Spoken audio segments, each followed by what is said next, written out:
Pop quiz, Bill Landis. You are back on the podcast daily. It is Monday. The NFL draft is over, and you have to answer this question right now. True or false? Ohio State will have more first-round NFL draft picks in 2025 than they had total draft picks in 2024. That's a really good question. I think I would say no, but I think it could be close.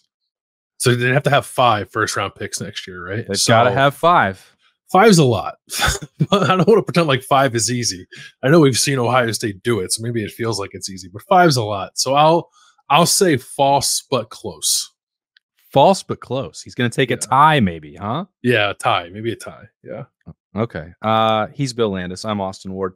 I think they're going to do it, and I understand that, like, that's the knee-jerk reaction, and I try and make this concession every year when the early mock drafts come out and they have 10 Buckeyes in the top 60 players. That like, it's just really easy to put Ohio State's talent into these mock drafts because they're highly recruited players. They're playing at a high level for a national title contender.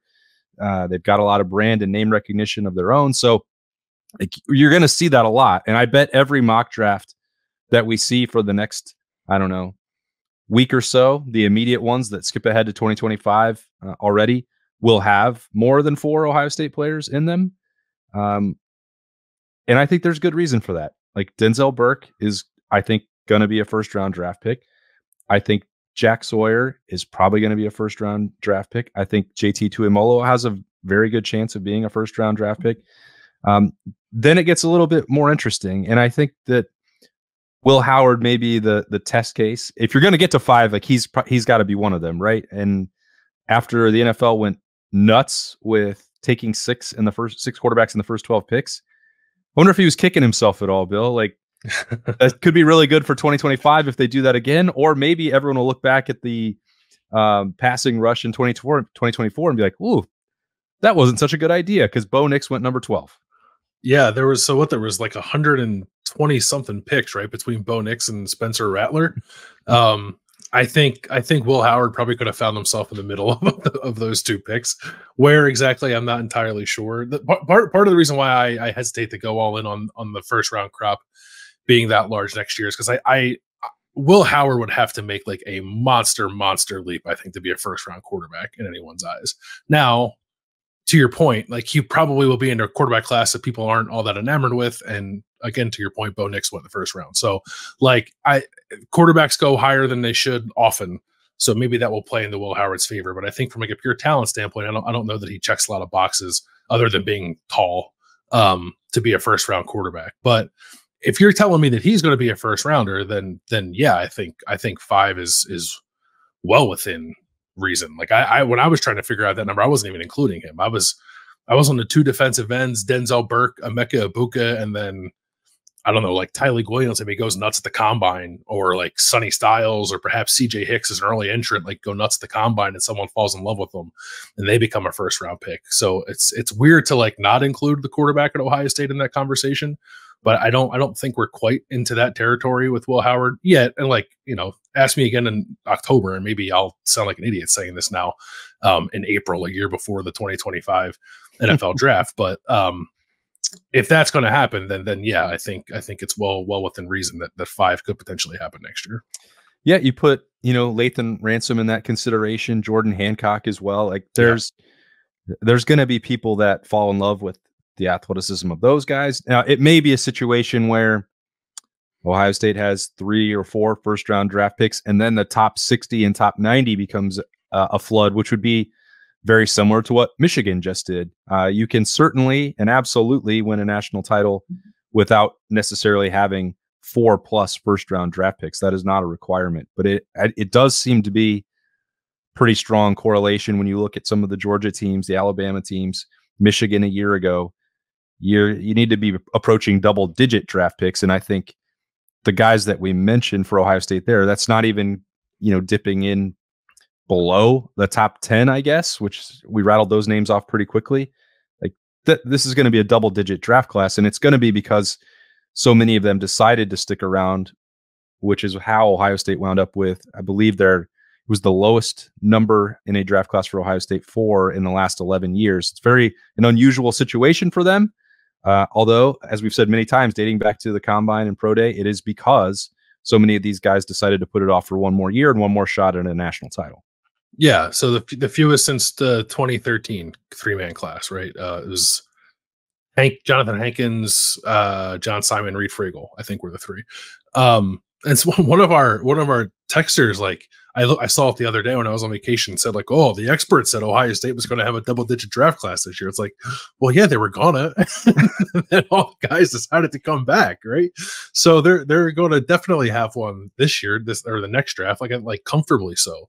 The record is 15, and we do this a lot of off seasons, like, because Ohio State can have a record number of draft picks, and it doesn't quite get there.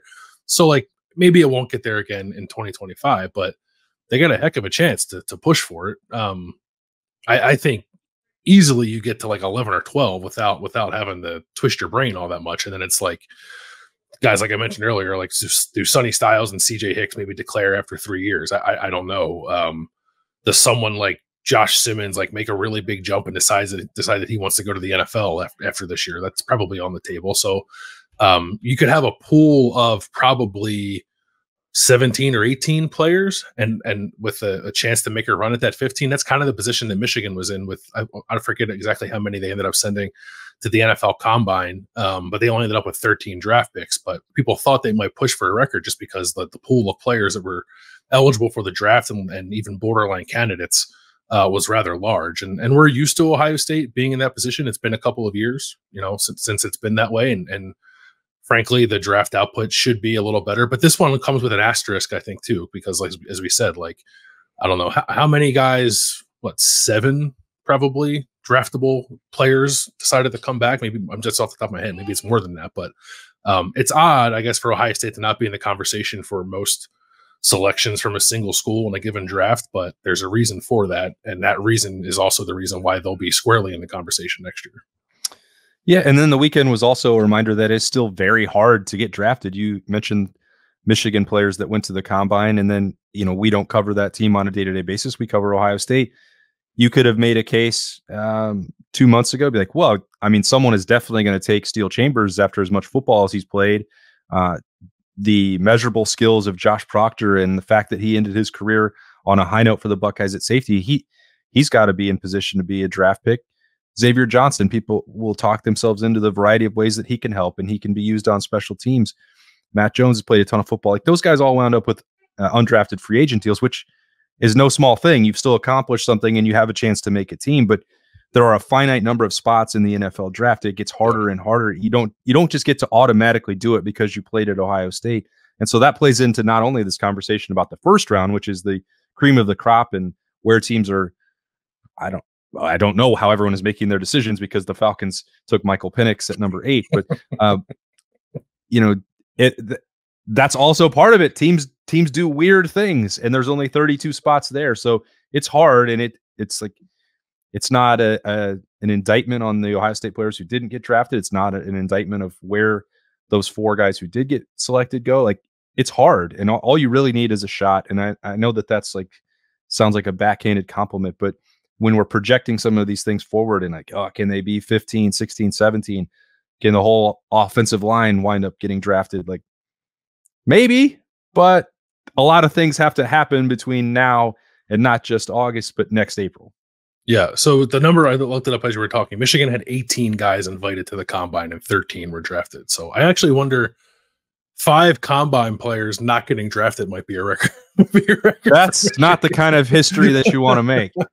Makes me want to go look that up and see if that's actually the case. No, you're right. Like, and I think the thing that was different about this draft, like I was probably only surprised by Josh Proctor not getting drafted of all the guys who were UDFAs. Like and Doug and I went through this exercise last week on Kings of Columbus before I took a few days off. And I think I had Proctor getting picked. He did not, but that was like sort of a cutoff point. And I thought Josh might have gotten picked just because like all the athletic traits that we've talked about his entire career there, and he had a really good season, but he's also older and like has some injury stuff. So I guess it's not terribly surprising that he wasn't picked. But then the rest of the crop that Ohio State had out there was sort of like guys where it's going to take a team or two like really falling in love with them, I think, to pick them. But next year's class will have guys like that for sure, but not till you get to like number 13 or 14 in the class, I think, right? So like it's not, I don't know that, assuming that everyone comes out, right? And I don't even know, I think most of the guys we're talking about have to come out at this point. I would be really stunned if we're sitting here this time next year not talking about a double-digit draft class. Like it'd be a lot of things would have to go wrong, frankly, I think, for it not to be a double-digit draft class. There are guys who are going to be on the fence at the back end of that class, but the depth of next year's NFL talent pool coming out of Ohio State is going to rival some of the best we've seen. Maybe not at the top end. We'll have to see how that plays out. They've had some incredible first-round classes in the last 10 years or so, but just overall guys who are definitely going to play in the NFL, I think it's a number that you get to 10 easily with what's coming out next year. For this class that was drafted over the last couple of days, Bill, as you said, you and Doug went through this and sort of mock drafted it and projected where it was going to go. So this could be easy for you to answer. Did any of those 4 draft selections surprise you? Did good or bad, I guess? What's the way that played out for the Buckeyes over the weekend? No, I don't think so. It kind of went the way I thought it would. I guess I would say that there seemed to be no consensus on who the number 2 tight end was in the draft. So it felt to me like maybe Cade Stover could be anywhere from like tight end 2 to like tight end 6, depending on who you talk to. And I don't have in front of me where exactly he fell in the pecking order of his particular position. I thought he'd go a little earlier in the first round. The pick that I picked for him in the exercise we did, it was the Panthers with the first pick in the 4th round, and they did draft a tight end. It just wasn't Cade Stover. So I probably would have had Cade a little higher in the 4th round, maybe with a chance to get into the 3rd round, depending on where he fell on teams' boards. But aside from that, I thought it was probably what I expected. Like, obviously Marvin was going to go in the top 5. I think it was probably just a question of whether or not someone was going to trade up to 4 to get a quarterback before Marvin went off the boards. And maybe Marvin would end up going to play for Jim Harbaugh, but instead Arizona stayed there and took him at number 4. Tommy Eichenberg went about where I thought he'd go. And Mike Hall is an interesting one because I picked that exact spot to the Cleveland Browns for Mike Hall. And I think our texters were a little lower, and meaning he would have gotten drafted later on where Mike Hall would have gone. And I think the consensus was also a little bit lower on him as well. And it was interesting to me. Like, I was listening to just some draft recap stuff, and I heard people talking about like there were maybe some character concerns for Mike Hall, which I found interesting, which like I don't know that we've ever caught wind of in the 3 years we covered him at Ohio State, but like to the point where he allegedly, I think it was Dane Brugler at the Athletic, said like Mike Hall wasn't on some people's draft boards at all. So like if I had known that going in, I guess I would have been surprised by Mike Hall going where he did in the 2nd round to Cleveland. But I figured a team might take a pretty big swing on a guy that has the upside of Mike Hall. Maybe it's a little boom or bust, but so I guess like that one probably qualifies as a little bit surprising for like NFL people, but I don't know that it was surprising for us who were close to Ohio State. If you're getting picks exactly right into the 2nd round, you need to be like tapping in fully to the mock draft market. I didn't know that you were so good at this.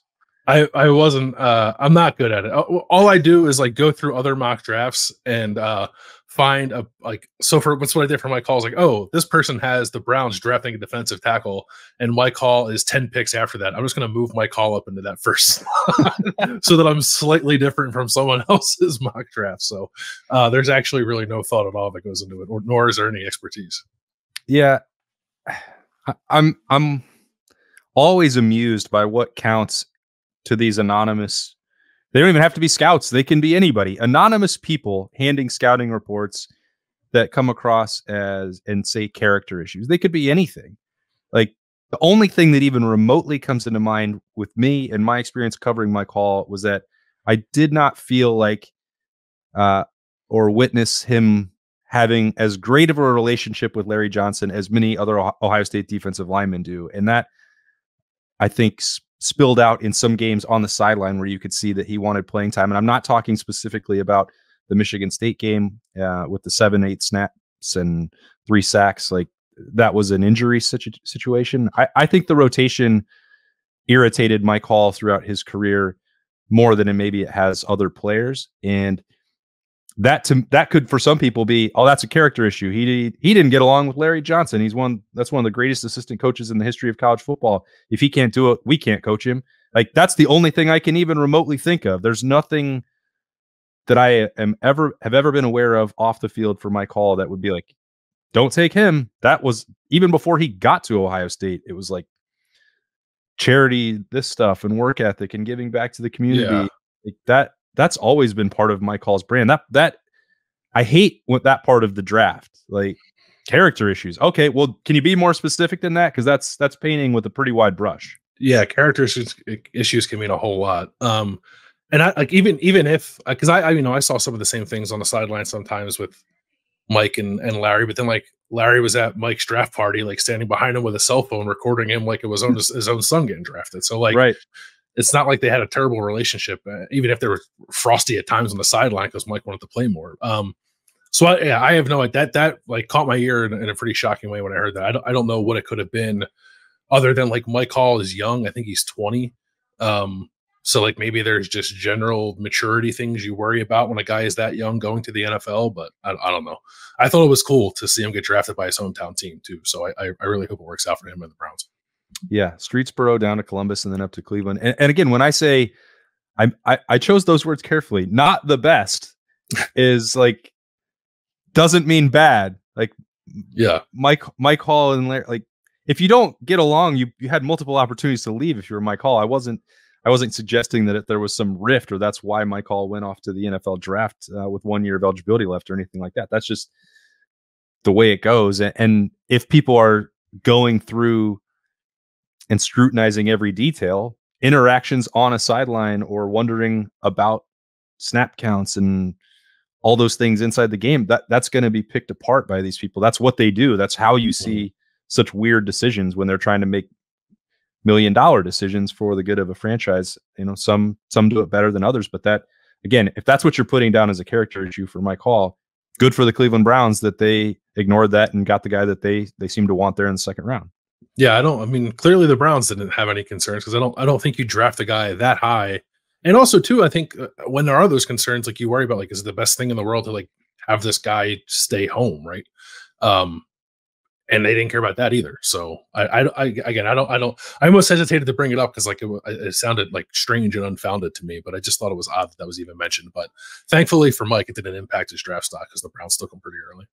Yeah, well, I'm glad that I didn't know about it until afterwards, because I would have been one of those things that I get worked up about, kind of like I did last week when people were saying that Marvin Harrison Jr. was not the best wide receiver in this draft. I'm like, just how? Like, please, don't say it anonymously. If you're gonna, if that's what you believe, like, put your name on and explain how you came to that conclusion. Like, I would respect that if somebody said, well, you know what, we think Malik Neighbors is a more gifted athlete. I would think that that's crazy, but at least if you said it and you put your name on it, be like, okay, well, we know who you would take. Nobody else is going to. Marvin is going before Malik Neighbors and Rome Odunze and everybody else. But that part of the draft process, and that happens now even down with the transfer portal and all this stuff, like, I just hate it. Like, the anonymous stuff is the worst. Yeah, I don't like it either. I'm thankful that reason prevailed and Marv went as the first receiver. And like Malik Neighbors is great and Rome Odunze is great. And I try very hard during this time of year to like not just be the guy who covers Ohio State and says that Ohio State's players are better than everybody else's, because I understand that that's not always the case. It's often the case, but it's not always the case. But that conversation to me felt a little silly. And I guess it would have been okay for Marv, I suppose, if like he had fallen down the draft board and ended up going to a team that's a little more competent than the teams we're picking in the top 5. But he deserved to be the first receiver taken, so I'm glad that he was. I wish that he had slid a little bit as well, so that he wasn't playing for an undersized, fragile quarterback. But I'm sure he can help make Kyler Murray look even better. He's got a knack for doing that. Yeah. All right. Well, draft season for 2024 is over. Transfer portal season is almost over as well. Whatever happens here at the deadline for Ohio State, we'll get into that on the podcast daily Tuesday, and later on this week we'll also be back in Roosters as always on Monday afternoon for a fun casual conversation with Bobby Carpenter and Justin Zwick. And then what else you got this week? Got more Kings coming? Yeah, we'll do a Kings of Columbus on what I'm not exactly sure. Kings of the North, I think we have like our final spring recap, and then later in the week we'll do like a transfer portal wrap up kind of deal after the window closes on Tuesday. All right, and then Bill Landis and I will have some more spring reviews of the position groups. We've got a lot more to get into as April turns to May. Thanks for joining us to start this week on the Podcast Daily. I'm Austin Ward. He's Bill Landis. We'll see you later.